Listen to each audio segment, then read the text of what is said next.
嗨，你好，我是玲玲。我在讲恋爱相处之道那集提到过，认真吵架是可以提升亲密关系的。吵架的结果有千万种，有的以一方成功说服对方为结束，要不要跟我来场 debate？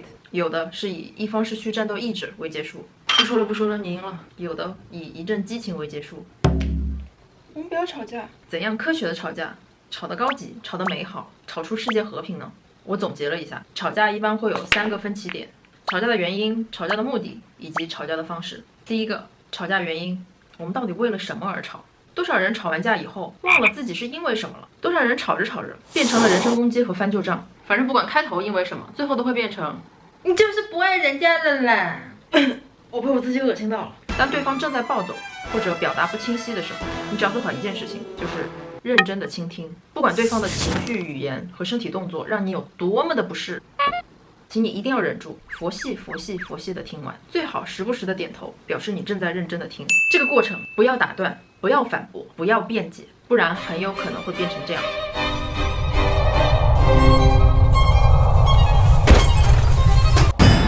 I'm sorry。当对方表达结束以后，你需要复述和总结一下他刚刚说的话。刚刚你是不是想说这个问题？然后你希望这样解决，我理解的对不对？如果对方要纠正，就让他继续纠正，直到可以把问题清晰到能一起讨论为止。此处是重点，千万不要觉得这个行为是多余的，它至少能够让一方处于冷静的状态，并且能够明确吵架的原因，以防吵架失控。毕竟我们经常容易高估自己和对方的理解能力。不相信你回想一下，你每一次吵架真的弄清了对方想要吵什么吗？你真的懂吗？真的吗？真的。第二，吵架目的就是如何有效的解决问题。矛盾经常是因为双方都认为我一定是对的，一定要听我的，然后陷入僵局。在这里，希望你们可以问彼此一个问题：你希望是我们的利益最大化，还是自己的利益最大化？不要小看这句话，它能够让自己和对方清醒一下，自己到底要什么。你们是一起找最优解决办法，还是只是为了赢对方？如果是前者，说明你们依旧是愿意为对方让步的，问题基本很好解决，因为此时你们是在同一个阵营，能够相互体谅。如果是选择后者，也就是我要赢，说实话，其实本质就是到最后看谁更愿意为对方放弃，谁更爱谁，即便能够为对方提供一定的弥补，时间或者礼物，不过总归会有一方会感受到没有被尊重。在这里，我希望大家记住，在一段关系中，我们的每一次选择，我们的每一次决定，都能够成为对方有一天毫不犹豫离开你的理由，就是瞬间不爱了。尽量让对方感受到你是在意他感受的，因为爱是有限的，用完就没了。第三个，吵架方式，谁说一定要当面吵架？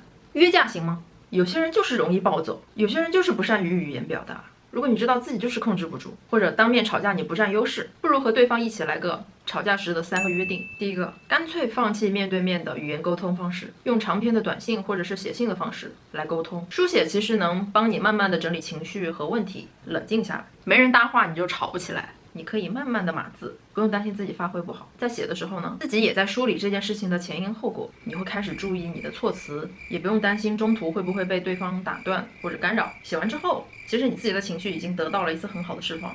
文字是很有力量的，不单可以传递情感和信息，还可以避免当面产生摩擦的风险。第二，给吵架一个时间限制，我的建议是不超过24小时，不管你们在吵什么，一定要在这个时间内解决。首先是因为时间长容易拖延成冷战，还有一个是因为时间长容易拖延成积怨。彼此树立一个约定，让双方能够自觉的遵守，契约精神拿出来。第三个我认为很重要，吵完架以后一定要有身体接触，身体接触和拥抱都能够让我们产生催产素，男女都有，这是一种能让你有幸福感的荷尔蒙。所以我也能理解，有的时候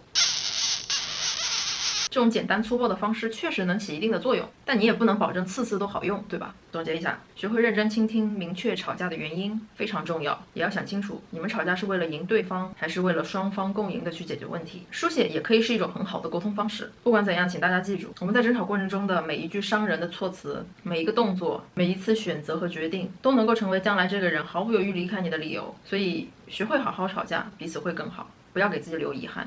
以上就是我今天的内容，谢谢给我删连，请你和我一起保持好奇，我们下次再见，拜。